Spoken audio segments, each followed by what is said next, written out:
What would you like to talk about today? The radio or floor is yours? Oh, well, thank you very much. So when I want to talk about at this sort of juncture, obviously we're going into August, and that on the whole tends to hold more family time for a lot of people. So there are holidays, whether it's staycations, going abroad, and actually just little ways to find health and well-being in these moments. Because often what I hear at this sort of time of year is, well, I just don't want to look after my health. I'll think about it in September because, and the because is I have a holiday, I have a cruise, I'm going abroad, whatever it might be. There are all sorts of reasons why people will continue to delay looking after what they consider to be their health, their body shape, their weight, whatever the area of focus is for them. And actually, that mindset just leads to this constant cycle of start, stop, start, stop, because it's making this assumption that, okay, I cannot lose weight or I cannot be healthy on holiday, so I'll start afterwards. But then what about next summer and the summer after and the summer after? Then what about Christmas? What about your birthday? What about when someone loses a job and you're stressed? What about someone passes away and you're sad? You know, there are so many occasions where it's very simple to say, I will start afterwards, that it leads to this mentality of I'm on it or off it, which is the main mentality that keeps people from ever succeeding in permanent changes. So what we need to do is actually start to, first of all, be aware and accept the fact that there will never, ever, ever, I guarantee for 100% of people, there will never be a continuous stretch of perfect time to Well, be yeah, healthy. I mean, what is perfect anyway? But what's perfect for one is not perfect for another. And the other thing is, what is the phrase "tomorrow never comes"? That kind of thing. Is it? Mm. Is it oh well, it's way over there, so I don't need to worry about it. And or is it a case of rather than do what you say is an on holiday thing, but a lot of ladies, particularly yourselves and all the rest of it, will want to trim up and look great for being on holiday. But does that then continue through that holiday? No, is for most people, the answer is simply no. So what will happen for a lot of people is that they will do what we call a sort of an event-based diet. So a wedding, a holiday, an occasion. They will essentially restrict calories, restrict intake, exercise too much to get down to a certain size, even if it wasn't a healthy way to get there, just so that they can look a certain way or fit into a certain outfit. As soon as the event is there, because the event was the driving force behind the change, there's now no driving force. That's gone. And so there's the idea of, cool, I've crossed the finish line, I get to stop. And as soon as we stop, and the classic words are go back to normal, the weight piles on again, because it was never done in a way that was sustainable enough to include occasions. It was only driven by a very short-term goal. So if we continue to focus on that, you know, unless you want to get married every 3 months and keep that, you know, as a as a driving force, there's got to be something further. And we have to accept that if we want to be healthy, it isn't something that starts and stops. If you want to be healthy, it has to be a part of who you are, literally until the day you die, regardless of holidays, regardless of summer, regardless of events or, you know, things that are going on out of routine.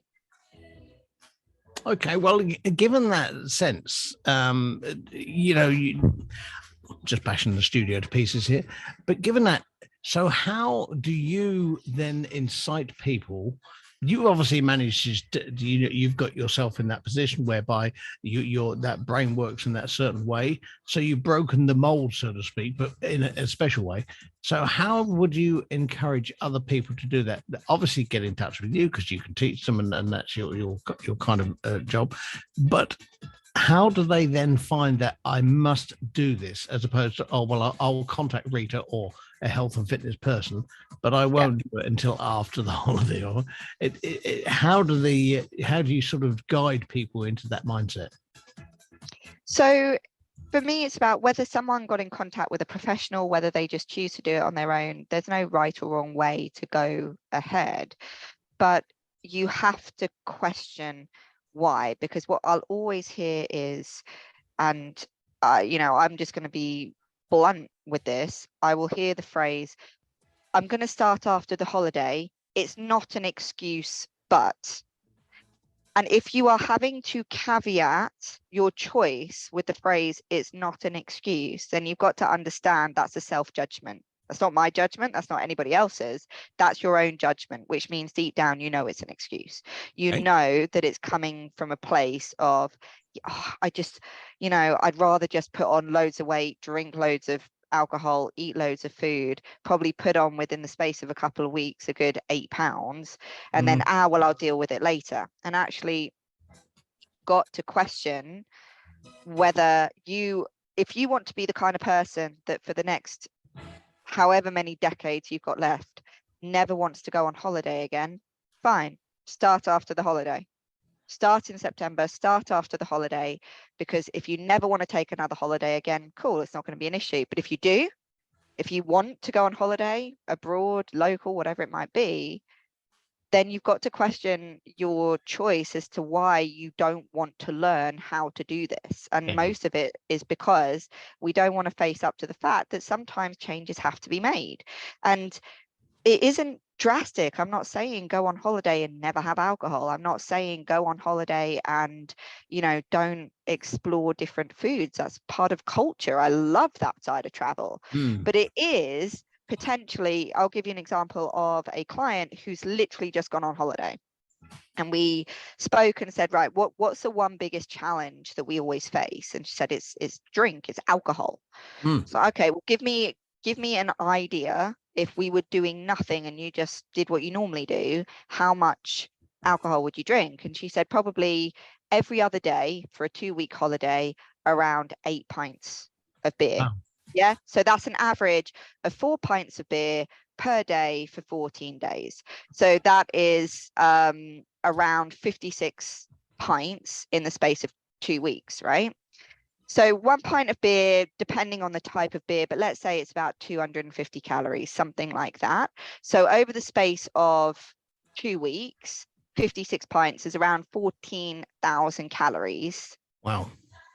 In pure sugar and alcohol. And Yeah. it wasn't that I sat there and said, okay, well, let's just cut all of that out. Absolutely not. I want her and anybody else to enjoy themselves. But what could be a manageable but still enjoyable change? Well, I'll just half it, she said. So I'll have 2 pints every day, or every other day I'll have 4. And suddenly we cut out a whole 7,000 calories and she's still drinking and enjoying herself. So it's not that we have to cut things. It isn't that you have to get rid of everything. But if we start to realize today that you can make incremental small changes on a regular basis that build up to huge momentous shifts in your body and your health in your mind, then it's a much more sustainable way to think about it, rather than for a short period of time, let me cut everything out.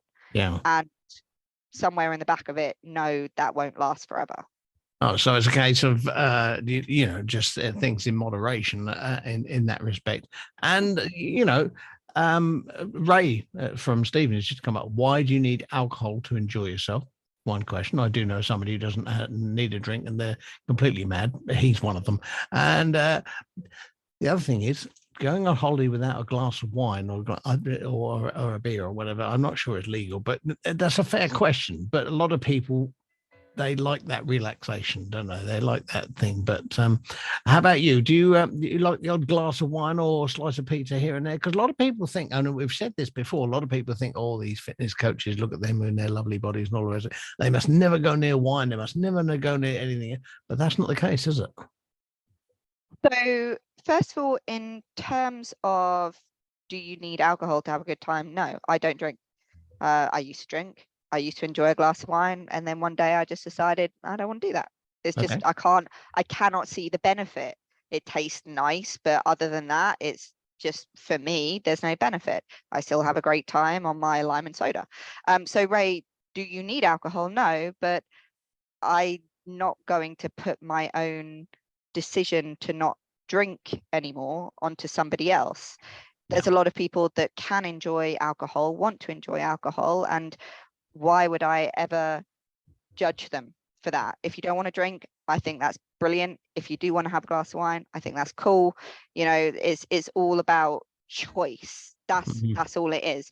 You don't need anything other than yourself to enjoy life, realistically. But yeah, for me, it's still, I want to explore food. I think when you travel, especially abroad or even in the UK, and you go to different parts of the UK, exploring the food is to explore culture. I would never go, you know, down to, I don't know, Devon or something and not try a local scone or scone. Please don't shout at me if I've said it the wrong way, so I'm going to say both. I would never, you know, go down there and not enjoy something like that with some local, you know, clotted cream. That's part of the culture. So of course I'm going to try it. In the same way that if I, you know, go to Italy, I want to try a freshly made Italian pizza. So these are all huge parts of understanding different areas and cultures, but we can do it in a way that doesn't need to be one extreme or another. Okay. So you guide people in these ways, and you teach them how to do this, that, and the other in all the different aspects that you cover. And for people who've just joined us, and I see there's a few people just joined us in various places, how do they best get in touch with you, please? So you probably, the best bet is to head to the website, which is thehealthandfitnesscoach.com, or you can pop me an email, which is Rita, RITA, at thehealthandfitnesscoach.co.uk. Fantastic. All right, Rita, thank you very much indeed. And I'll just move that wine out of sight there so you can see it, and just move on and put that beer down over there. We don't want any. You have a great day, and we'll speak to you soon. You take care. You too. Bye. Ta-da. Bye-bye.